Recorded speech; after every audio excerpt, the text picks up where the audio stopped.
প্রথম পাঠ বিলাপগাথা। প্রভু দয়া না করে যাকোবের সমস্ত বাসস্থান গ্রাস করেছেন।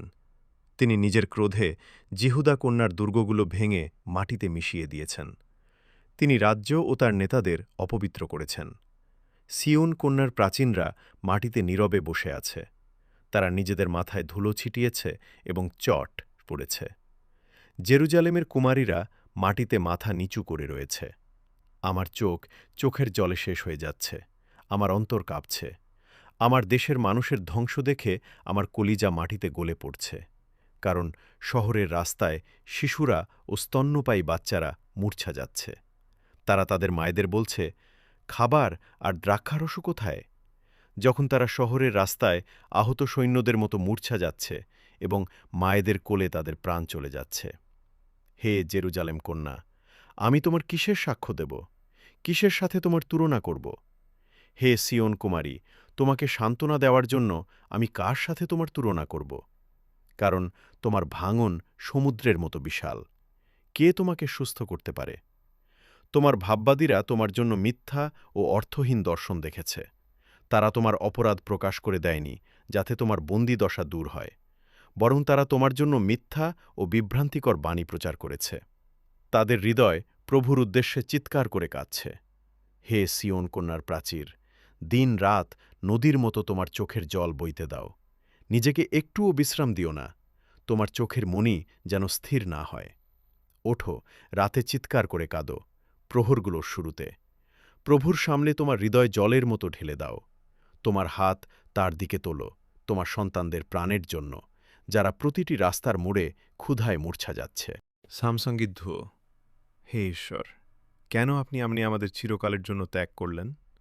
কেন আপনার চারণভূমির মেষদের বিরুদ্ধে আপনার ক্রোধের ধোঁয়া উঠছে? আপনার সেই মণ্ডলীকে স্মরণ করুন, যা আপনি প্রাচীনকালে ক্রয় করেছিলেন, যাকে আপনি আপনার নিজস্ব অধিকারের বংশ হিসেবে মুক্ত করেছিলেন। এই সিয়ন পর্বতকে স্মরণ করুন, যেখানে আপনি বাস করতেন। আপনার চরণ বাড়ান এই চিরস্থায়ী ধ্বংসস্তূপের দিকে। শত্রুরা পবিত্র স্থানের সবকিছুই ধ্বংস করে দিয়েছে। আপনার বিরোধীরা আপনার পবিত্র মিলনস্থানের ভেতরে গর্জন করছে। তারা নিজেদের বিজয় পতাকা উড়িয়ে দিয়েছে। তারা যেন ঘন বনে কুঠার দিয়ে গাছ কাটার মতো আঘাত করেছে। আর এখন তারা কুঠার ও হাতুড়ি দিয়ে মন্দিরের সমস্ত খোদাই করা কাঠের কাজ ভেঙে চুরমার করছে। তারা আপনার পবিত্র স্থান আগুনে পুড়িয়ে দিয়েছে। তারা আপনার নামের বাসস্থানকে মাটিতে মিশিয়ে অপবিত্র করেছে। আপনার নিয়মের প্রতি দৃষ্টিপাত করুন, কারণ দেশের অন্ধকার জায়গাগুলো হিংস্রতার আস্তানায় পরিণত হয়েছে।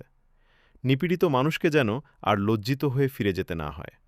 দরিদ্র ও দিনহীন লোকেরা যেন আপনার নামের প্রশংসা করতে পারে। মথি ৮ অধ্যায় ৫-১৭ পদ। যিশু যখন কফরনাহুমে প্রবেশ করলেন, তখন এক শতপতি রোমীয় সেনা কর্মকর্তা তার কাছে এসে বিনতি করে বললেন, প্রভু, আমার দাসটি পক্ষাঘাত প্যারালাইসিস রোগে আক্রান্ত হয়ে প্রচণ্ড যন্ত্রণায় ঘরে পড়ে আছে। যিশু তাকে বললেন, আমি গিয়ে তাকে সুস্থ করব। কিন্তু শতপতি উত্তরে বললেন, প্রভু, আপনি যে আমার ছাদের নিচে প্রবেশ করবেন, আমি তার যোগ্য নই। আপনি কেবল একটি মুখে কথা বলুন, তাহলেই আমার দাস সুস্থ হয়ে যাবে। কারণ আমিও কর্তৃত্বের অধীন একজন মানুষ, এবং আমার অধীনেও সৈন্যদল রয়েছে। আমি একজনকে যদি বলি যাও, সে যায়। অন্যজনকে বলি এসো, সে আসে। এবং আমার দাসকে বলি এটি করো, সে তা করে।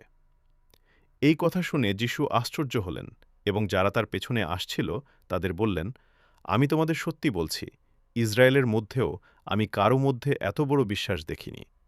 আমি তোমাদের বলছি, পূর্ব ও পশ্চিম দিক থেকে অনেকে আসবে এবং স্বর্গরাজ্যে অব্রাহাম, ইসহাক ও যাকবের সাথে ভোজের টেবিলে বসবে। কিন্তু রাজ্যের আদি সন্তানেরা, যারা নিজেদের ঈশ্বরের মনোনীত ভাবত কিন্তু বিশ্বাস করেনি, বাইরের অন্ধকারে নিক্ষিপ্ত হবে, যেখানে কেবল কান্না আর দাঁতে দাঁত ঘষা থাকবে।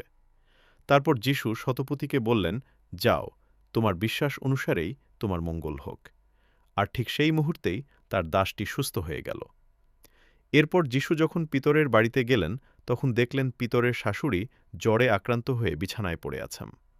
যিশু তার হাত স্পর্শ করলেন এবং তখনই তার জ্বর ছেড়ে গেল।